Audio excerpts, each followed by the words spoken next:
Alam ko po sa inyo na madalas nakikinig sa radyo, natatandaan niyo po ang pangalan Waldy Carbonell.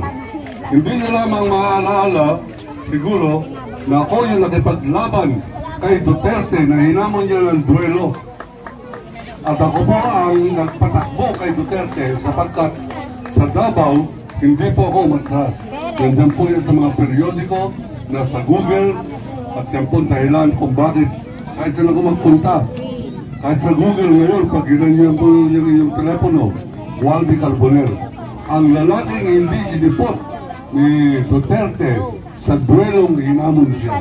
Ako po yun. Pag naninindigan po tayo sa katotohanan, katarungan, dapat panindigan natin.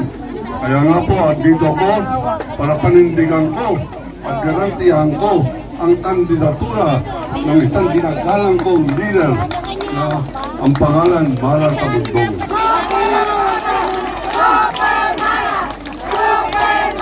Sa YouTube, pakikinig ko sa DWL, wala ako na isang politiko sinamahan.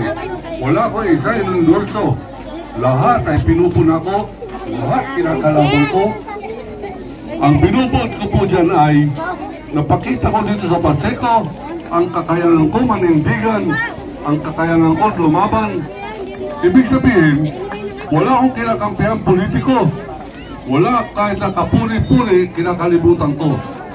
Ang aking tinitignan ay yung kanilang pagkakamali at yun ang aking nilalabanan.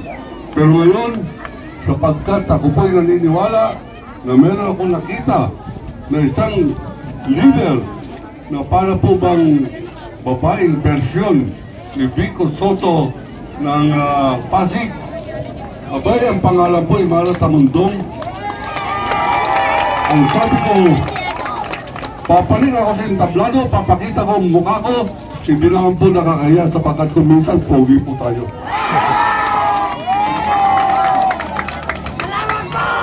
Kaya nga po, sa ngalan po ng Allah, sa ngalan po ng sabi nga nung kaibigan ko kanina, Bismillahirrahmanirrahim, Alhamdulillah Rabbil Alamin. Ibig po sabihin yan, sa ngalan ng pong may kapal na pinakamakapangyarihan, pinakamaunawin sa lahat, tumatayo po ko nito upang bigyan ng bendisyon lahat ng taga nito na hindi lamang boboto kay Mara Tamundong, kundi maninindigan pa rin ko ay kakampanya pa sapagkat meron pagkasa na ang Maynila. I-endorse ako officially ang kandidatura ng karapat-dapat na maging ehemplo ng corruption-free, zero corruption city ng po ang Manila. At ang kandidato ko na yan ay ating pinakita sa inyo ang aking mukha. Nagpunta po tayo rito, nanindigan. At ang kanya pong pangalan ay Mara Tamundong.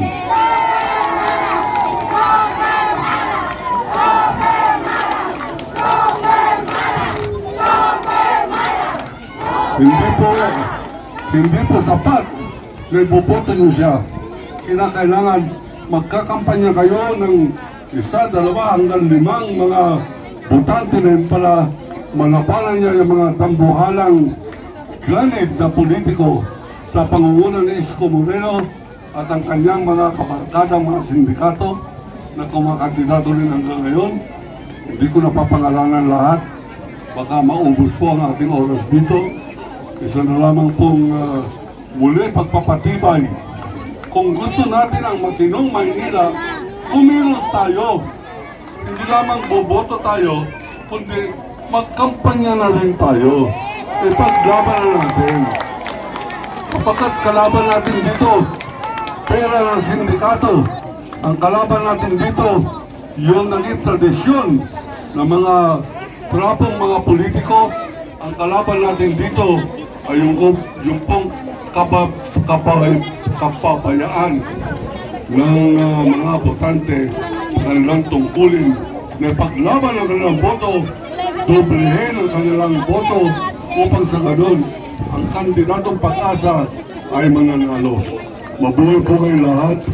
Assalamualaikum warahmatullahi wabarakatuh.